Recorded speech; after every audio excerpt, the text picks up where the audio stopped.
Hi, I'm Andy, aka Googleman, and this is my guide to using Google Tasks to organise your life. Look, up in the sky, it's a bird. It's a plane. It's googleman. Hello again and welcome back to aka Googleman. If you haven't done so already, please click on subscribe and the notification bell below so you will know when my new videos go live. Today we are talking about Google Tasks and how it can be used to help you organise your life, both professional and personal.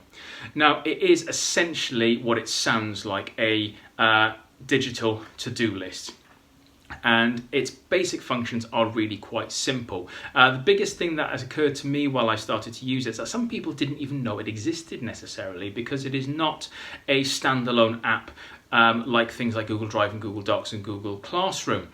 So we need to be able to find it. So we're going to be starting off by finding and adding tasks to that list and then seeing how it integrates with other parts of G Suite. If that sounds good to you, please hit like down below and let's jump straight in. Okay, so the first thing we actually need to do is find Google Tasks, because like I say, it is not actually a separate app, it's just inbuilt to other things. So basically, we're here on my Gmail screen, and if you are in Gmail or Calendar or Docs, then you'll be able to find this over on the right-hand side of your screen, and I'll show you that in a moment. It may not appear automatically, so I'll just show you how to find every part of it. First thing is down in the bottom right here, you've got a little out arrow to show your side panel. So if you click on that, you get this little line up here, and you can see there's a little calendar, a keep, and a task. Now, we're talking about calendar and keep in future videos, but right now we're going to click on tasks, and this brings up your to-do list. Now, everything that you put on here will sync across anything that's logged in to your Google account. As you can see, I've got one task on there at the moment. It's to record this very video. Okay, to add a task is very, very simple. If you click on add task, I know it's not complicated, you get a line to put something in. So let's say it's going to be to schedule the video. So when I go to put this out onto YouTube, I'll schedule the video. Now I could put some more detail into here. There's a little pencil icon that I just click on that, and it allows me to put some more details in. Perhaps there's a web page, perhaps there is particular detail, perhaps there's an item that you need to find in order to help you. You can add multiple lists as well. I'm not going to go into that today because I don't feel it's really necessary. You can also add subtasks to this. So if you've got other things to do that link to this kind of like umbrella task, you can put them here. I would recommend not using tasks for this because they all kind of populate on your main list window. Okay, and when we go into Google Keep, I'll talk about that. But you can add a date and a time for this. Okay, just add date and time. Let's say that's going to be for tomorrow, and I'm going to schedule that to happen at let's say 3 o'clock in the afternoon. Now, the date and the time you put in here is completely up to you. You might decide that the date and time you put in here is the deadline for that. You might decide that the date and time you put in there is this is when I'm going to do it. And when we look at how this integrates with calendar, you'll see why perhaps that option, that second option, is the better one. So once you've got that, you click OK, it is set that time, and you go back and it puts it into the list. Okay. What you can do with this as well is you can tell tasks what order you want to organize tasks in. So at the moment, if I click on these three dots, it's currently at my order. So whatever task I've put in last appears at the top of the list.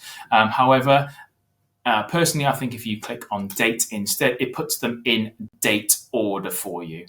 Okay, and then kind of tells you there's today, there's tomorrow, and then any future dates will be listed below that as well. Really nice, really simple. Okay, so the next thing is working tasks with Gmail. This is where it starts to integrate and work far more powerfully than just a task on its own. It is just a to-do list at the end of the day, and you can populate it completely manually if you want to. I would say start using the integration. So for an example here, I've just got an email, just called presentation, and it's got a task in there that I need to do, and it's to create a presentation. So I will go into that email. Now, what I want to be able to do is add this as a task to my task list. And then actually I want to take it out of my inbox. I want to take the email out of my inbox entirely. And I'll be doing an entire video about processing emails and doing things with it.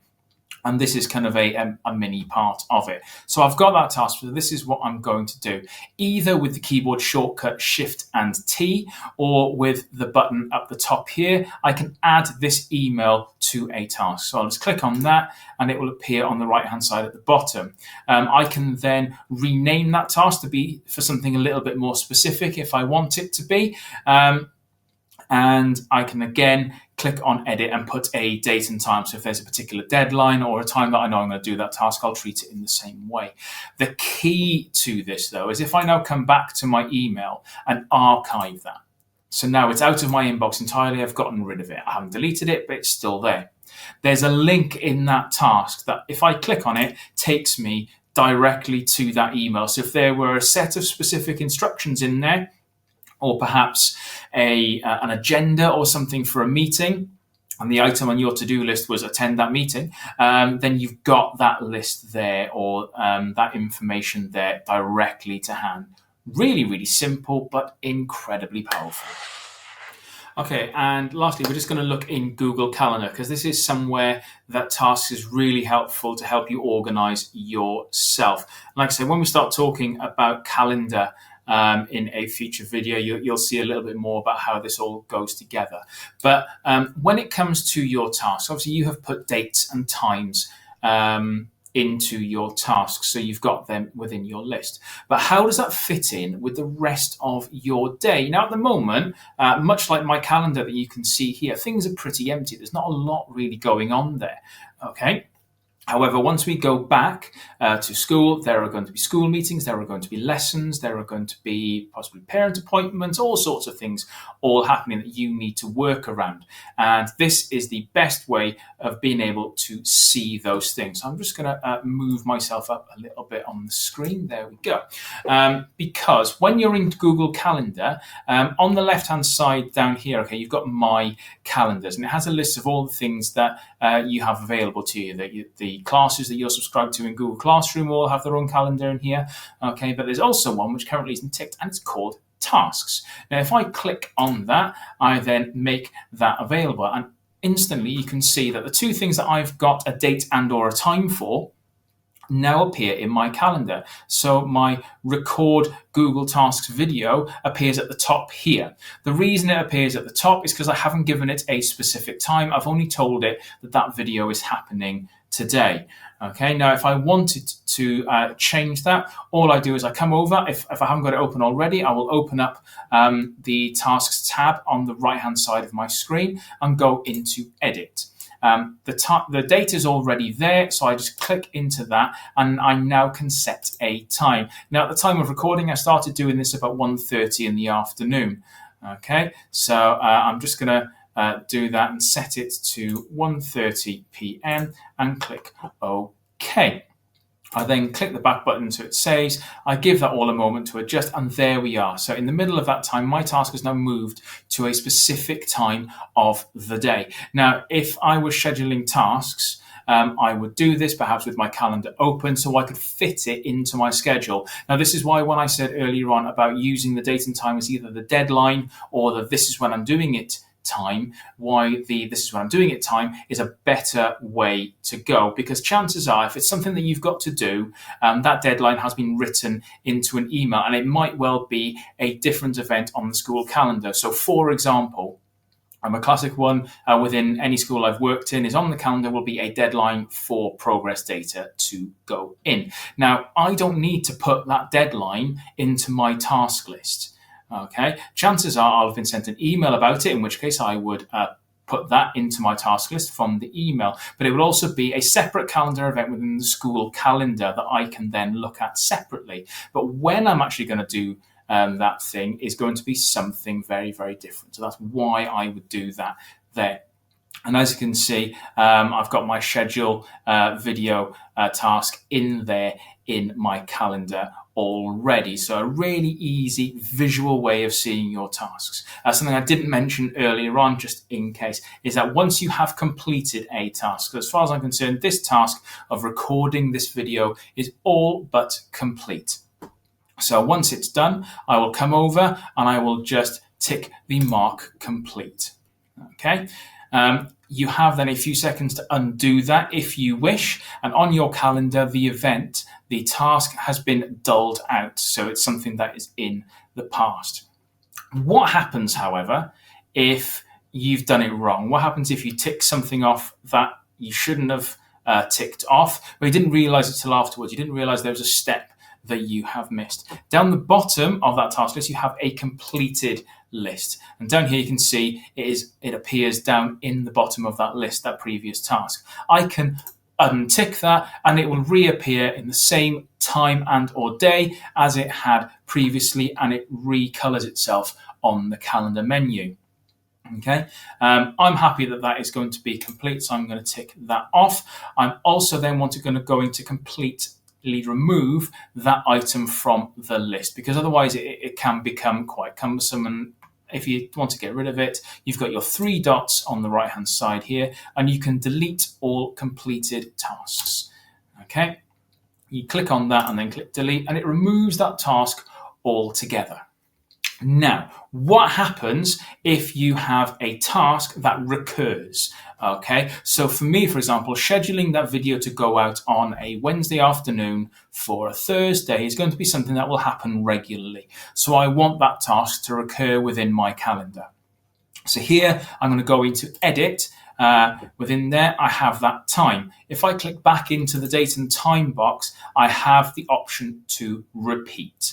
Okay, I will click on the repeat and then I can recur that every day, every week, every 2 weeks, every month, every year, whatever you want it to be.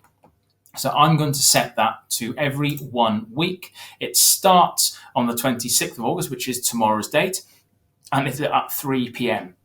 I will then click OK, then come out, and then I'll give that just a moment to do a little bit of work. And what should then happen is if I come to the top and skip forward a week in my calendar, you will actually see that that task is there ready for next week. It's already in my to-do list. Okay, now once I tick off schedule video, it will disappear from my list entirely. Okay, or it looks like it has. It won't reappear on my task list until the next day that it is due to be done. So a week tomorrow, a week on Wednesday, it will reappear in my task list. But the task will continue to appear in my calendar so that when I'm putting in other tasks, I can still see it there. Okay, so it doesn't completely disappear. I'm going to untick that because obviously I haven't scheduled this video yet as far as I am concerned. By the time you're seeing this, obviously I will have ticked it off. Okay, so that's my quick guide to Google Tasks. I really hope you found it useful. If you did, give me a thumbs up down below, please. Now, I am sure that there are some of you out there that already use Google Tasks and have been doing so for some time. What are the things that you do that really help you when it comes to using tasks? Please drop me a comment down below or send me an email, and let's share some practice out there. I will be doing a video somewhere down the line where I will be sharing other people's really good practice with you in a video. I will now see you all on Monday, where we'll be taking a closer look at Google Calendar and some of the great things that I think you should be doing when using it. Until then, stay safe, stay well. Googleman out.